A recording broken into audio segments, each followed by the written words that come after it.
नमस्कार विद्यार्थी मित्रांनो, स्वागत आहे महासेन इंग्लिश चॅनलवर।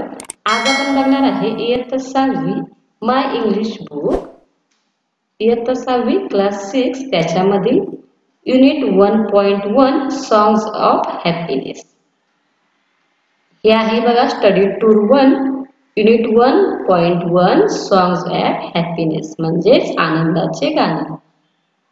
तर इथे बघा आपल्याला इथे दिसत आहे सिंग युअर वे होम एक कविता आहे छोटीशी आणि फेर यू आर हॅपी ही एक छोटीशी कविता आहे।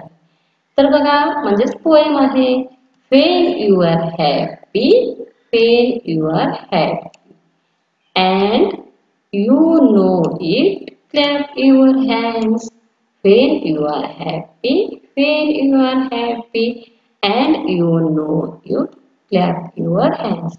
म्हणजे बघा ज्यावेळी तुम्ही आनंदी असता त्यावेळी बघा तुम्हाला काय वाटतं, क्लॅप युअर हँड, टाळी वाजवावी असे वाटतं। When you are happy and you know it clap your hands. बघा ज्यावेळी तुम्ही आनंदी असता आणि तुम्हाला ते समजतं त्यावेळी काय करा, क्लॅप युअर हँड्स। क्लॅप म्हणजेच काय, टाळी वाजवणे, clap your hands. When you are happy and you know it and you really want to show it म्हणजेच बघा ज्यावेळी काय असता तुम्ही, ज्यावेळी when you are happy म्हणजे तुम्ही ज्यावेळी आनंदी असता आणि ज्यावेळी तुम्हाला ते माहिती पडतं आणि तुम्हाला ते खरोखर दाखवायचं असतं and you really want to show it when you are happy and you know it आणि तुम्ही ज्यावेळी आनंदी असता त्यावेळी तुम्ही काय करा, क्लॅप युअर हँड्स म्हणजे टाळी वाजवा, clap your hands. This is the songs of happiness म्हणजेच आनंदाचे गाणे। When you are happy and you know it clap your hands, when you are happy and you know it clap your hands, when you are happy and you know it and you really want to show it when you are happy and you know it clap your hands। म्हणजे ज्यावेळी तुम्ही आनंदी असता आणि काय होतं बघा तुम्हाला तो आनंद समजतो, तो आनंद तुम्हाला दाखवायचा असता त्यावेळी क्लॅप युअर हँड्स म्हणजे टाळी वाजवा। नेक्स्ट आहे बघा इथे आपल्याला आनंदाचे गाणे songs of happiness when you are happy clap your hand. हा जो मुलगा आहे तो काय करत आहे, टाळी वाजवून दाखवत आहे, क्लॅप युअर हँड।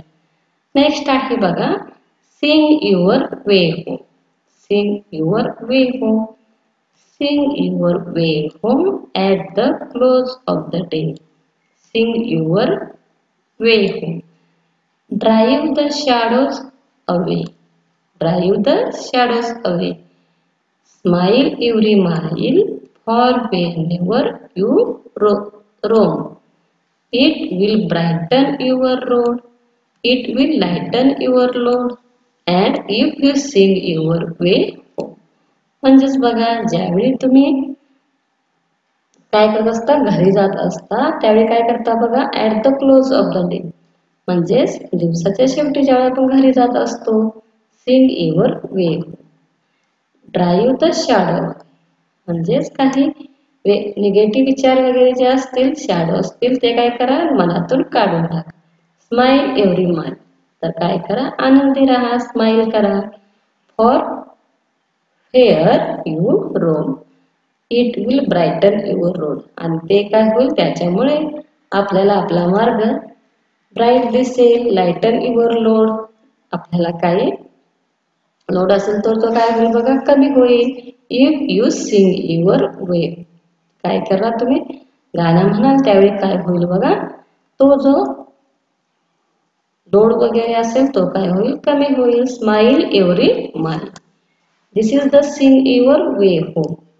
सो बघा इथे आपल्याला एक मुलगी दिसत आहे, ती कशी आहे बघा, शाळा सुटल्यानंतर घरी जात आहे आणि तेच काय आहे बघा ही कविता आहे काय, तर sing your way home, sing your way home at the close of the day, sing your way home, drive the shadows away, shadows वगैरे काय असतील तर त्या काय करा, अवे म्हणजे दूर टाकून द्या.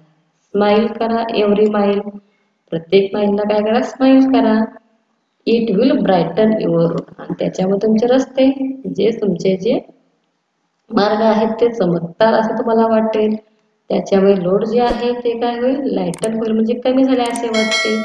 If you sing your way home, जर तुम्ही घरी जात असताना गाणे म्हणाल, अशा प्रकारे सिंग युअर वे होम ही एक छोटीशी पोएम आहे. आणि ही जी दोन आहेत ती काय आहेत बघा, सॉंग्स ॲट हॅपीनेस आहे.